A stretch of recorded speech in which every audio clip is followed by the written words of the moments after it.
When people hear ancient ruins, their minds quickly fly to popular spots like the pyramids of Egypt and Machu Picchu in Peru. While these ancient ruins are very impressive, there are many other clues of ancient civilizations that are hiding in plain sight, and people just amazingly stumble on them. In this video, we take you to literally the middle of nowhere where the lost civilization of the Sumerians has just been found, and other civilizations you never knew existed. Have you heard about the ancient civilization of Petra? The prehistoric Jordanian city of Petra, carved directly into vibrant red, white, pink, and sandstone cliff faces, was lost to the Western world for hundreds of years. Petra, located amid rugged desert canyons and mountains in what is now the Hashemite Kingdom of Jordan's southwestern corner, was once a thriving trading center and the capital of the Nabataean Empire between 400 BC and AD 106. What is amazing, however, is that there are other ancient cities with mind-blowing structures like Petra that nobody is talking about. These cities are separated by hundreds of miles, but there are a lot of reasons to believe they had the same ancient builders. How could this have been possible? Before being conquered and absorbed into the Roman Empire, the Nabataeans ruled a vast swathe of the Middle East, stretching from modern-day Israel and Jordan to the northern Arabian Peninsula. The remains of their innovative networks of water capture, storage, transport, and irrigation systems can still be found in this area today. According to archaeologist Zaidun al-Mu'aysin of Jordan's Yarmouk University, the Nabataeans have been in Petra since at least 312 BC. While a visitor to Petra will be impressed by the sights, more clues lie beneath the surface. Scientists have only uncovered 15% of the city. The vast majority, 85%, is still underground and unexplored. Petra's importance in international trade began to dwindle after Rome formally took possession of it in AD 106. The city continued to deteriorate, aided by earthquakes and the increasing importance of sea trade routes, and Petra reached its nadir near the end of the Byzantine Empire's rule around AD 700. Today, visitors can see a variety of Nabataean and Greco-Roman architectural styles in the city's tombs, many of which were looted by thieves, and the treasures were thus lost. But if these tourists want to see more Petra-like structures, they need to head to Mosul in Iraq, where scientists have just uncovered a whole kingdom buried under a dam. The discovery was actually a case of every cloud having a silver lining. Even though the skies over southern Iraq were devoid of critical rain clouds for several months due to one of the country's worst droughts, it has led to this wonderful discovery. The drought allowed a group of Kurdish and German archaeologists to resume excavations of an ancient city in Kemune that had previously been submerged beneath the waters of the Mosul Dam Reservoir. They were shocked to discover the ruins of the extensive city complex, including a palace and several large buildings. To gain access to the site, Dr. Hassan A. Kassim, director of the Kurdistan Archaeology Organization, and German archaeologist assistant professor Dr. Ivana Pulgis of the University of Freiburg and Professor Dr. Peter Falsner of the University of Tübingen worked quickly to organize a joint rescue excavation in collaboration with the Department of Antiquities in Dohuk. They assembled a team in just 2 days, quickly raised funds from the Fritz Thyssen Foundation through the University of Freiburg, were on the ground in Kemune, Iraq within 2 weeks. They worked non-stop in all-weather conditions, including snow, rain, fog, hail, and storms. They were working in a race against time, not knowing when the reservoir's waters would begin to rise again.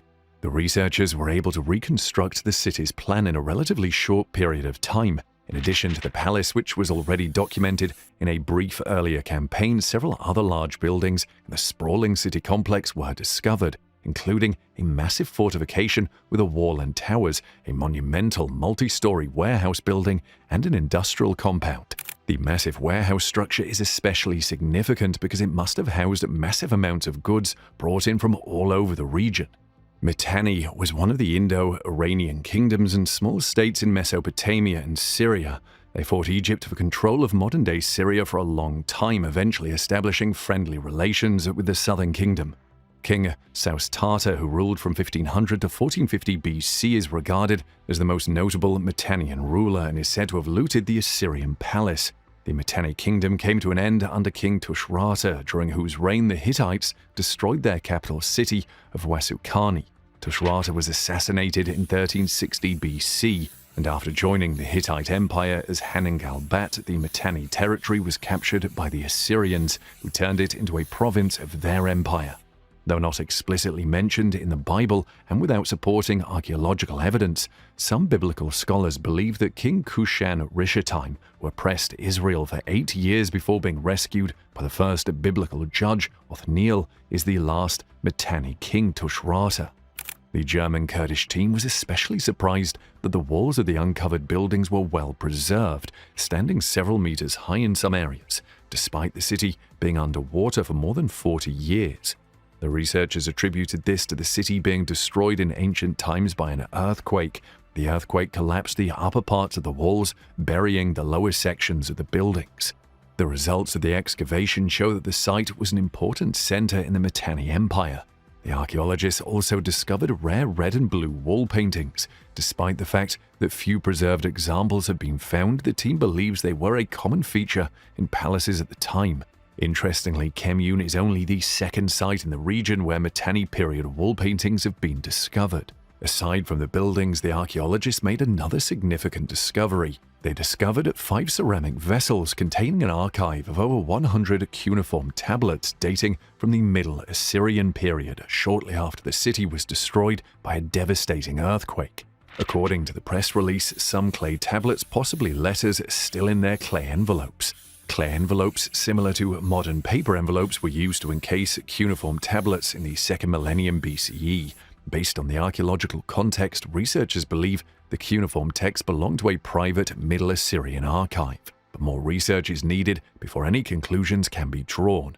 The researchers hope that this discovery will help provide important information about the end of the Mitanni city and the beginning of the Assyrian rule in the area, about which little is known. It is a miracle that the cuneiform tablets made of unfired clay have survived for so many decades underwater. The excavated buildings were covered with tight-fitting plastic foil and gravel to prevent further damage to the ruins, which are now completely flooded again as part of a conservation measure funded by the Gerda Henkel Foundation.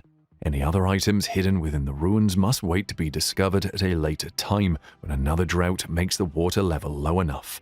Another site with an even more striking resemblance to Petra is the ancient city of Hegra in Saudi Arabia.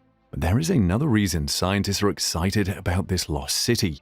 In the scrub-speckled desert north of Al Ula in Saudi Arabia, with rocky outcrops and giant boulders the size of buildings, beautifully carved and with classical-style pediments and columns poking out of the sands like divinely scattered seeds, sits the amazing city of Hegra.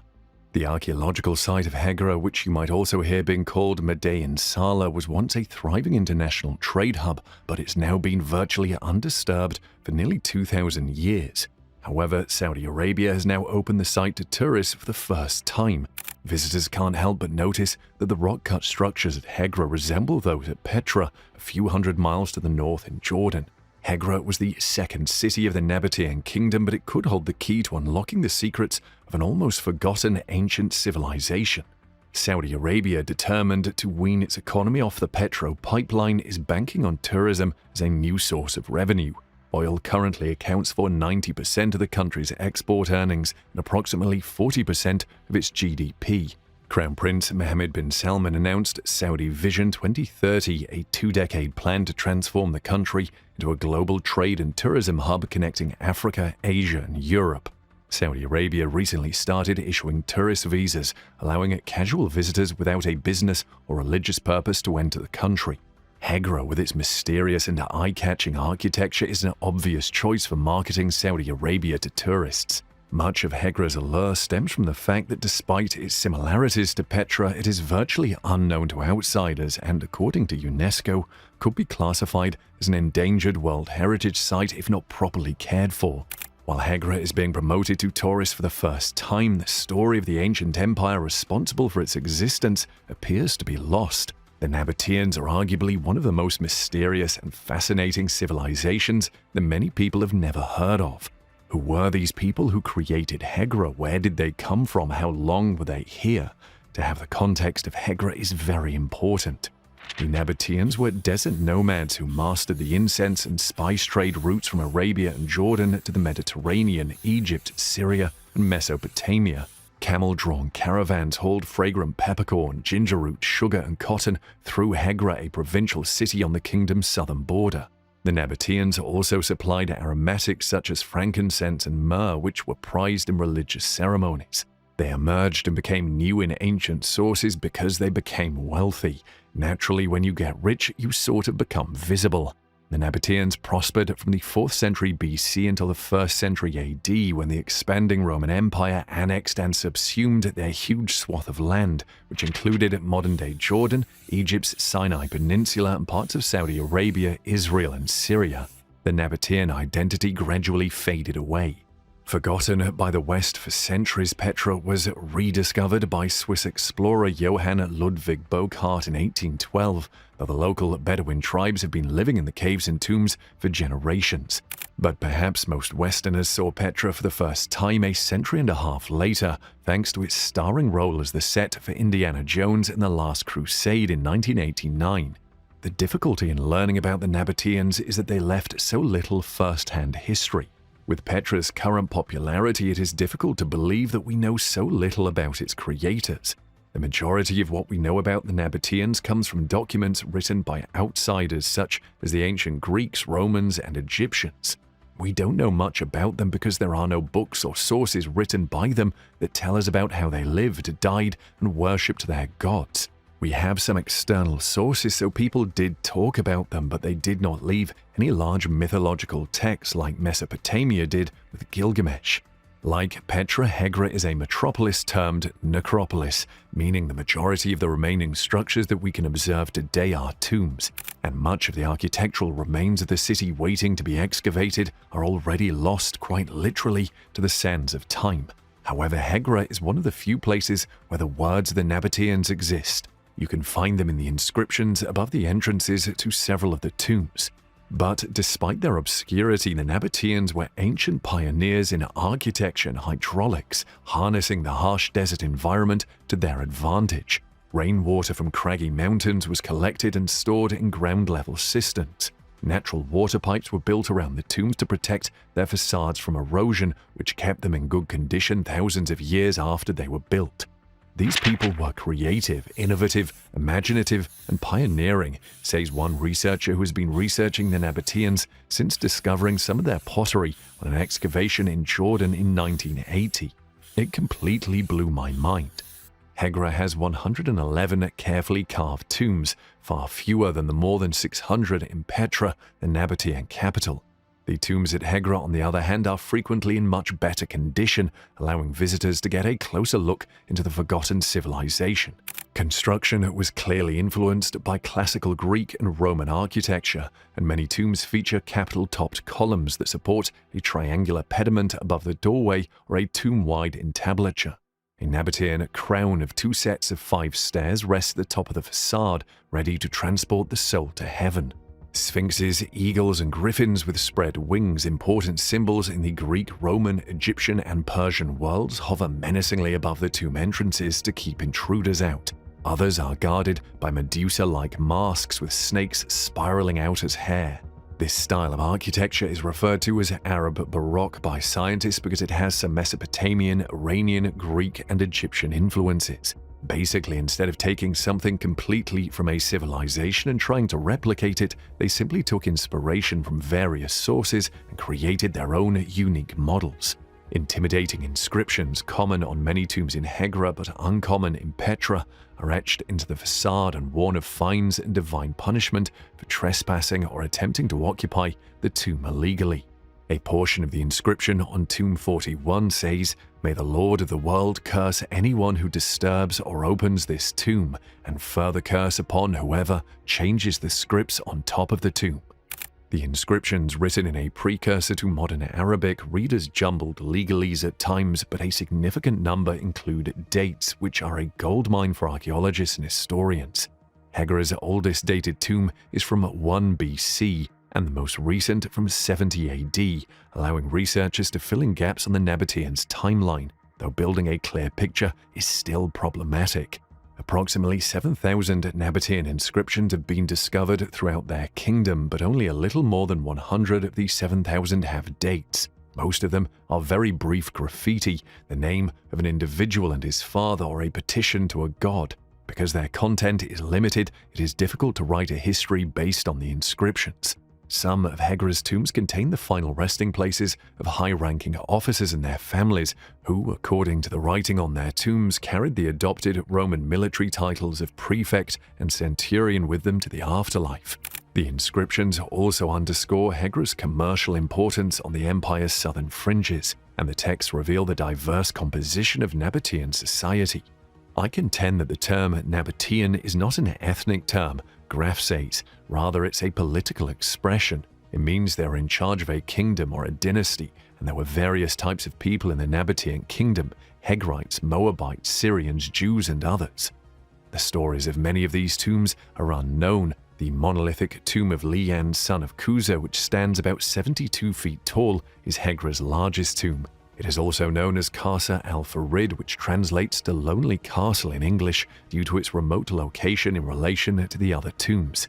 The lower third was left unfinished, with rough, unsmoothed chisel marks. A few tombs were abandoned in the middle of construction for unknown reasons. Tomb 46's deserted work demonstrates how the Nabataeans built from top to bottom, with only the stepped crown visible above an uncut cliffside. Both the tomb of Lian, son of Kuza, and Tomb 46 have short inscriptions that identify them as belonging to specific families. However, a new chapter in Hegra's history is just beginning, as travelers are now granted easy access to the site for the first time. Previously, less than 5,000 Saudis visited Hegra each year, and foreign tourists needed special permission from the government to visit, which only about 1,000 did each year. However, it is now as simple as purchasing a ticket online for approximately $25. Visitors are dropped off in 7 areas by hop-on, hop-off buses, where al-Rowa, or storytellers, help bring the necropolis to life. However, a trip to Hegra only scratches the surface of al-Ula's archaeological riches. Other nearby heritage sites, including the ancient city of Dedan, the capital of pre-Nabataean Dadanite and Leonite kingdoms, and Jabal Ikma, a canyon filled with ancient rock inscriptions, are now open to visitors. Al-Ula's labyrinthine old town of mud brick houses, which has been occupied since the 12th century but had recently been abandoned and fell into disrepair, is now a conservation site and will welcome tourists. Al-Ula hopes to attract 2 million tourists, domestic and international, per year by 2035. Al-Ula's airport, located about 35 miles from Hegra, opened in 2011, but it's already undergone extensive renovations in preparation for the influx of visitors, quadrupling its annual passenger capacity. The Pritzker Prize-winning French architect Jean Nouvel is designing a luxury cliff-carved cave hotel inspired by the work of the Nabataeans at Hegra, which is scheduled to open in 2024, and you can lodge there provided you have pockets deep enough. Scholars believe the Nabataeans viewed their tombs as their eternal home, and their spirits are now being resurrected and their stories retold as part of Al-Ula's push to become an open-air museum. Though the Nabataeans left few records, their words most prominently visible in Hegra. However, the Nabataeans were not the only ones who lived here. Approximately 10 historic languages have been discovered, inscribed into the landscape of Al-Ula, and this region in particular is regarded as important in the development of the Arabic language. Something about Al-Ula has inspired civilizations to leave their imprint. And there is another ancient civilization accidentally discovered, but which has been threatening to change everything we thought we knew about our ancestors. For decades, archaeologists have debated the origins of the mysterious Harappan or Indus Valley civilization, which flourished from around 3000 BC across what is now Pakistan and northwest India. According to the new research from Indian scientists working in the Gulf of Cambay, the Harappans descended from an advanced mother culture that flourished at the end of the last ice age and was then submerged by rising sea levels before history began. It was widely assumed that a well-organized civilization could not have existed prior to 5,500 years ago. Many people were hesitant to accept that the flood myths mentioned in many ancient religious writings contained some truth. The recent discovery in India's Gulf of Cambay stunned many, prompting some to sit up and take notice. It proved the existence of an ancient civilization that had been submerged by the sea.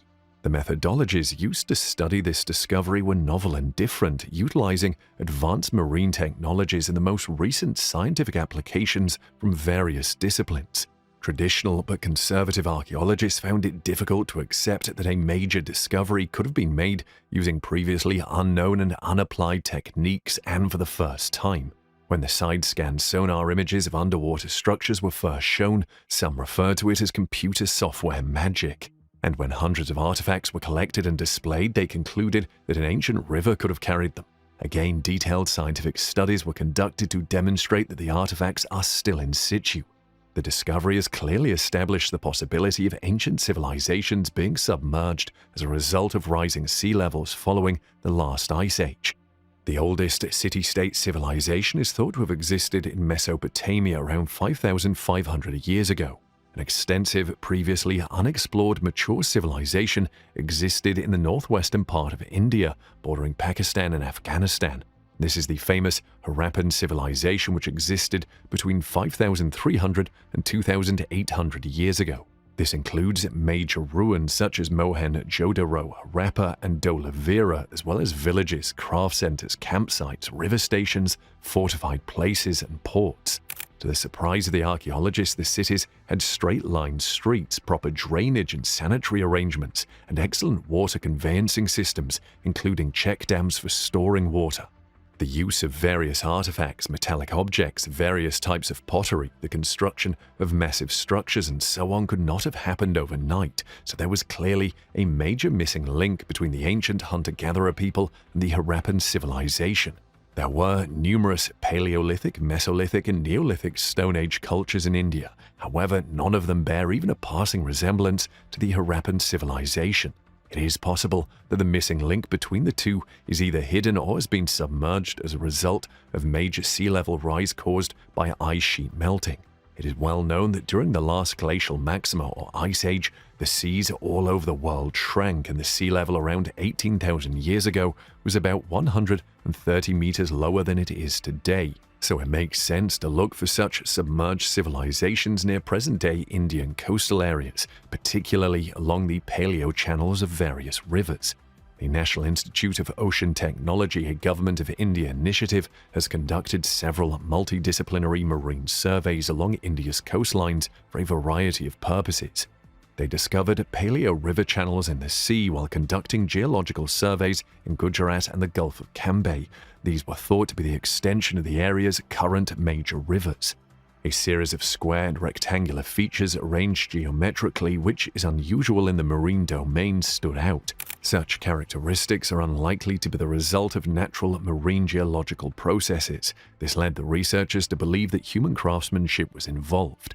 The authors followed up on the surveys, and a couple of paleo channels of old rivers were discovered in the middle of the Cambay area under 20 to 40 meter water depths, about 20 kilometers from the present-day coast. The scientists used sonar, which creates images of the sea floor by using sound waves. Hard areas reflect more energy and are represented by darker shades, whereas soft areas do not reflect as much energy and are represented by lighter shades. Initially, two major river paleo channels were identified. One was 9.2 kilometers long and the other was 9 kilometers long. When these were sampled, it was discovered that just below a few centimeters of thin marine sediment cover, river alluvium and pebbles typical of terrestrial river sediments were observed, followed by typical river conglomerates at depth. Such evidence clearly demonstrated that the area now submerged in the sea was once dry land with rivers flowing through it. They became submerged as a result of various factors and now lie beneath the water. The sonar images revealed regular geometric patterns in a 9-kilometer-long paleo channel in the sea about 20 kilometers west of the Hazira coastal area. Basement-like features in a grid pattern were observed at a water depth of 20 to 40 meters on either side of the paleo channel. These resemble an urban habitation site where pit-like structures can be seen in the basement, which is now at the bottom of the sea.